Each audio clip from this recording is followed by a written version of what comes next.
Hey there, friend. Tonight we slip through the keyhole of a grand Victorian mansion where shadows stretch long across marble floors and the cold seeps through stone walls like water through cloth. The year is 1870. Somewhere in the English countryside, a house stands silent beneath a sky heavy with frost.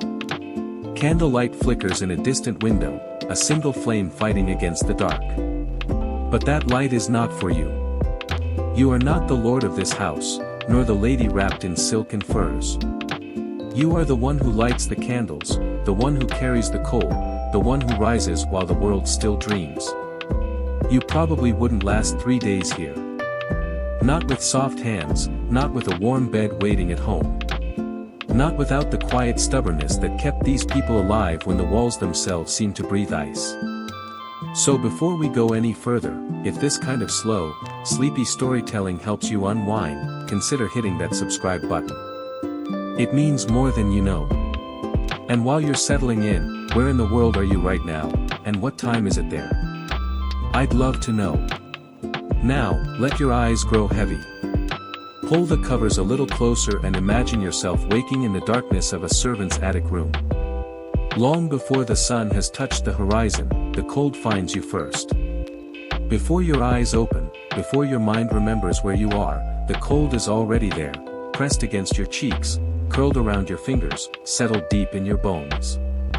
You breathe and the air tastes sharp, metallic, like something frozen and ancient.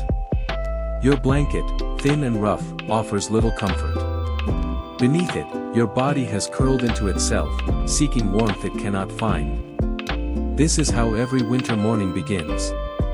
This is the price of service. You open your eyes to darkness. The room is small, barely larger than a closet, and shared with 2 other maids who sleep beside you. Their bodies pressed close for warmth.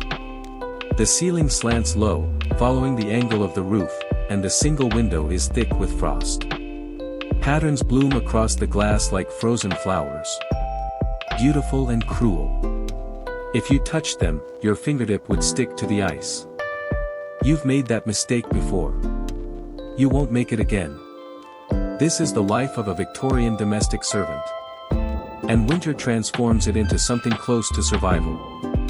The house you serve is a monument to wealth and order. Downstairs, the family enjoys fires that roar through the night, beds piled high with goose-down quilts, and rooms where the temperature never dips below comfortable. But here, in the attic, heat is a rumor, a memory, something that belongs to other people. Historians who have studied Victorian domestic life note that servants' quarters were deliberately placed in the coldest parts of the house attics that baked in summer and froze in winter basements where damp clung to every surface. The architecture was not accidental. It was a statement. Comfort was earned and servants had not earned it. You rise slowly, every joint protesting. The floorboards are bare and brutal beneath your feet, cold enough to make your breath catch. Cold enough to feel like punishment. Somewhere in the darkness, you find your clothes, a worn chemise, a heavy petticoat, a dress that smells of coal smoke, and yesterday's labor. You dress by touch, fingers fumbling with buttons, layers piling on until you feel less like a person and more like a bundle of wool with legs. But the cold still finds a way in. It always does. A quirky detail that historians love to mention is the Victorian obsession with flannel. Servants were often advised or required to wear flannel undergarments throughout winter, believing the fabric held heat better than cotton or linen. Some household manuals recommended sleeping in flannel nightgowns, flannel caps, even flannel socks. The word appears in domestic guides with almost religious frequency, as if flannel alone could save the working class from freezing. Whether it worked is still debated. What's certain is that servants layered themselves like onions, hoping that somewhere between the third petticoat and the woolen shawl, warmth might finally take hold. You slip out of the room and into the corridor. The hallway stretches before you, narrow and black, the walls pressing close. A single window at the far end lets in a ghost of light gray. Thin, reluctant. The floorboards groan beneath your weight, and you move carefully, placing each foot with practiced silence. Noise is forbidden at this hour. The family sleeps, and a servant who wakes them is a servant who suffers. You've seen it happen. A dropped bucket, a stumbled step, and suddenly there are tears and threats and wages docked. The cold teaches you many things, but silence is the first lesson. There is still disagreement among scholars about how much servants actually suffered in these conditions. Some historians argue that the shared sleeping arrangements and constant physical labor kept bodies warm enough to endure. Others point to medical records showing high rates of chilblains, frostbite, and respiratory illness among domestic staff. The truth likely varied from house to house, employer to employer. In generous households, servants might receive extra blankets, warm drinks, even small fires in their rooms. In cruel ones, they received nothing but contempt. Winter revealed character both in those who served and those who commanded.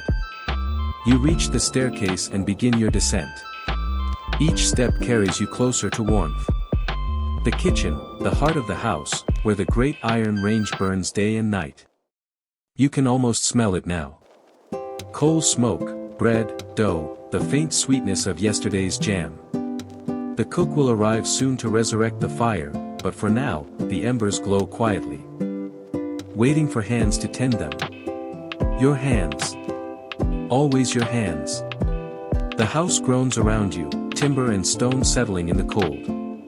Outside, the wind presses against the windows like something hungry. But down here, at the base of the stairs, the air grows softer, warmer. You pause for a moment, letting it touch your face, your fingers, your frozen ears. The relief is so sharp, it almost hurts, almost feels like kindness. The day has begun. And with it the long battle against winter.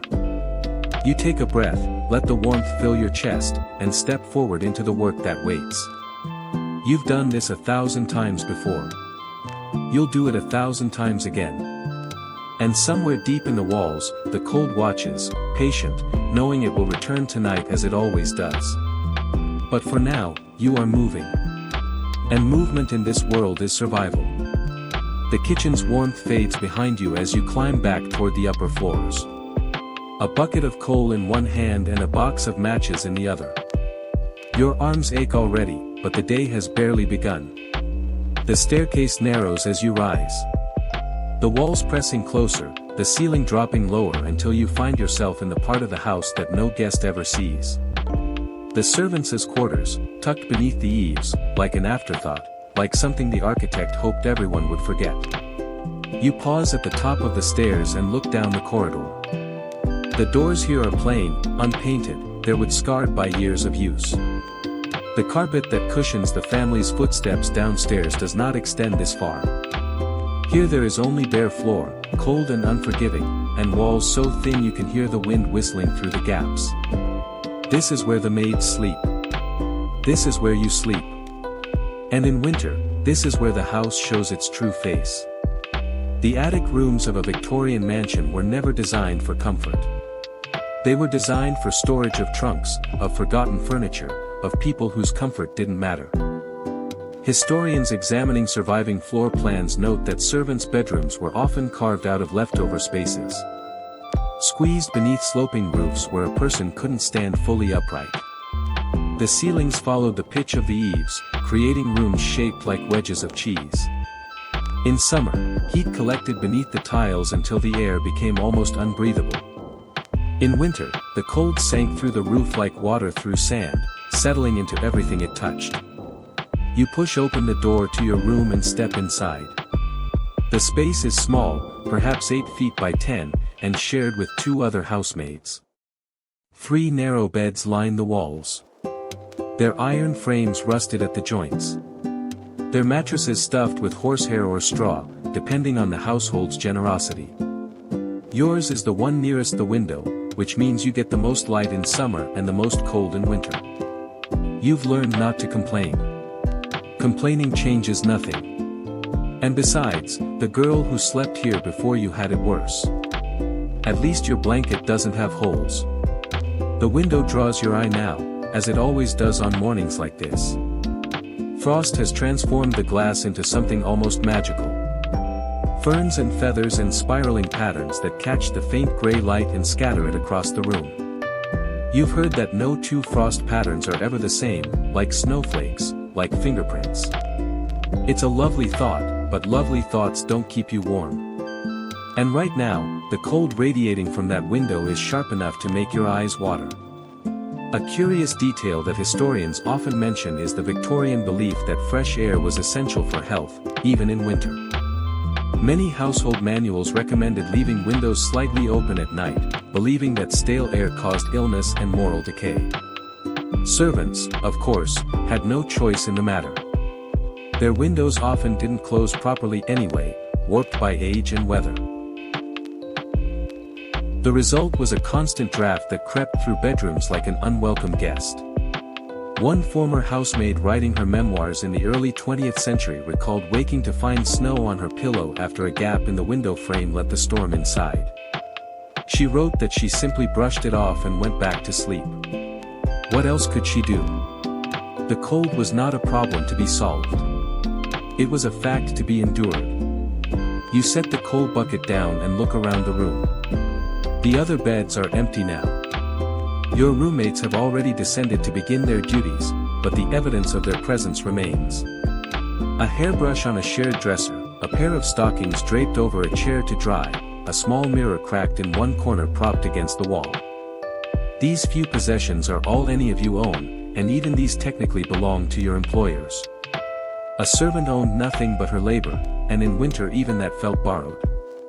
The beds themselves tell a story. In wealthier households, servants might receive proper bedsteads with springs and thick mattresses. In poorer ones, they slept on wooden pallets or even on the floor, wrapped in whatever cloth could be spared. Sharing beds was common, not from impropriety, but from necessity. Body heat was the cheapest fuel available. And on the coldest nights, 3 girls pressed together beneath thin blankets might mean the difference between shivering and sleeping. There is still some debate among historians about how common this practice was. Some argue it was universal among the working class, while others suggest that more progressive households provided individual beds as a mark of respectability. What's certain is that warmth in the servants' quarters was a communal resource. You shared it or you suffered without it. You remember your first winter in service years ago now. You were 14, fresh from the country and completely unprepared for the cold that awaited you in that drafty attic room. You cried the first night quietly into your pillow so no one would hear. The older maid said nothing, but the next morning, one of them gave you an extra pair of stockings without a word. You still have those stockings. You wear them every winter, even though they're more whole than wool at this point. Sentimentality, it turns out, keeps the feet almost as warm as flannel. The room smells of tallow candles and damp wool with a faint undertone of mildew from the walls. The plaster here is stained with brown water marks, evidence of leaks that were never properly repaired. In summer, the stains are barely noticeable. In winter, they seem to grow, creeping across the ceiling like something alive. You've learned to ignore them, just as you've learned to ignore the way the floor cracks, the way the door sticks, the way the cold settles into your chest every night and doesn't leave until spring. You take one last look around the room before gathering your things and heading back downstairs. The day is waiting, and the fires won't light themselves. But for a moment, you let yourself remember what it feels like to sleep here. The rough scratch of the blanket against your chin, the press of another body beside you, the sound of breathing in the dark. It's not comfortable. It's not warm, but it's familiar. And in this world, familiar is its own kind of comfort. The corridor swallows you again, dim and narrow, and you begin your descent. Behind you, the attic settles into silence, waiting for night to return. And it will return. It always does. The cold is patient, and the eaves remember everything. The staircase delivers you downward, step by creaking step, until the air begins to change. It grows heavier here, thicker, carrying with it the unmistakable smell of cold smoke and something sweeter, bread perhaps, or the memory of bread. Your feet know this path by heart. They carry you past the butler's pantry. Past the still room where preserves line the shelves like jewels in jars, past the scullery where the copper pots hang in patient rows. And then at last you reach the place where winter loses its grip. The kitchen. You step through the doorway and feel the heat wash over you like a wave. It touches your face first, then your hands, then sinks through your clothes until it reaches the cold places deep inside your chest. The kitchen is alive with warmth, not the feeble, flickering warmth of a bedroom fire, but something stronger, steadier, a warmth that has burned since yesterday and will burn until tomorrow. The great iron range dominates the far wall, its surface gleaming black, its belly glowing red behind the grate. This is the heart of the house. Everything else, the grand parlors, the elegant bedrooms, the sweeping staircases, is just decoration. This room keeps everyone alive. The cook is already here, as she always is. Moving between the range and the long wooden table with the efficiency of someone who has performed these motions 10,000 times.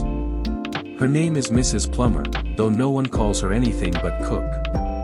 And she rules this kitchen with an authority that even the housekeeper respects.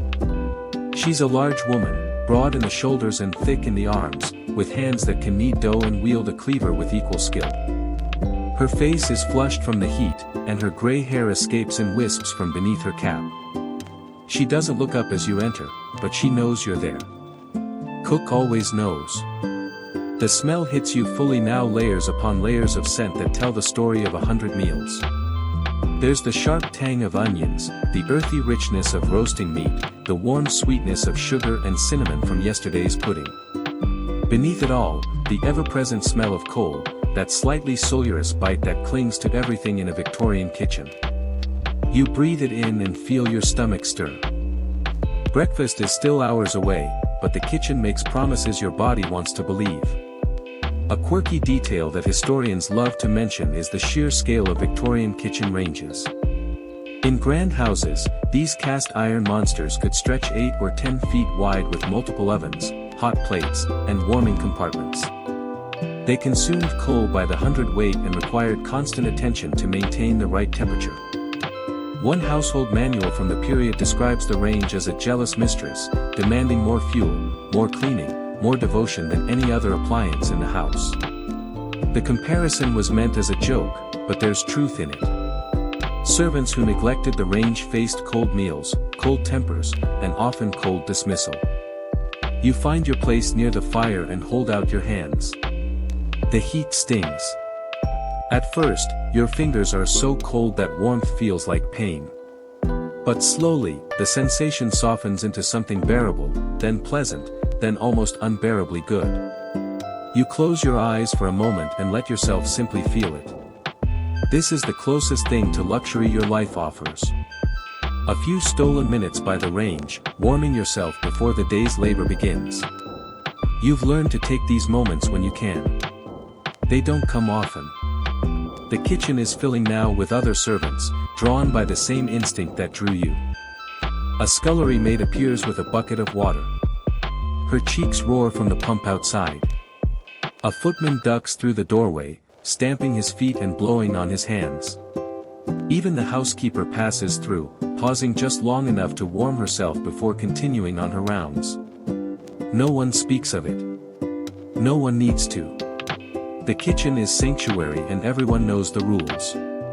Take what warmth you can and do it quickly. There's work to be done. There is still debate among historians about how much time servants actually spent in kitchens versus other parts of the house. Some argue that kitchen staff rarely left their domain, while upper servants like ladies' maids and valets had little reason to venture below stairs. Others suggest that the kitchen's warmth made it a gathering place for all household staff, especially in winter, and that the strict separation between departments was often relaxed when temperatures dropped. What's certain is that the kitchen represented something precious, a space where the cold could not reach, where the fire burned regardless of rank, where even the lowest scullery maid could stand beside the range and feel for a moment almost human. Cook sets a pot of porridge on the table with a thump that makes everyone jump. "Eat," she says, the single word carrying more authority than a speech. You don't need to be told twice. The porridge is thick and gray, sweetened with a little trickle and dotted with raisins. It's not elegant food. Nothing in the servants' hall ever is, but it's hot, and right now hot is all that matters. You spoon it into your mouth and feel the warmth spread through your body, filling the hollow places the cold left behind. Each bite is a small victory. Each swallow pushes winter back another inch. A peculiar note from a Victorian cook's diary describes the way servants would hold their bowls close to their chests after breakfast, letting the residual heat warm their hands before returning to work. The image is almost tender. These exhausted workers, clutching their empty dishes like treasures, extracting every last degree of comfort before facing the frozen corridors above. The diary also mentions that cook would sometimes leave a kettle of water on the range, not for tea, but simply so servants could warm their hands around it throughout the morning. Small kindness is invisible to the family upstairs, but remembered decades later by those who received them. You finish your porridge and set the bowl aside. The warmth in your belly is already fading, but it will have to be enough.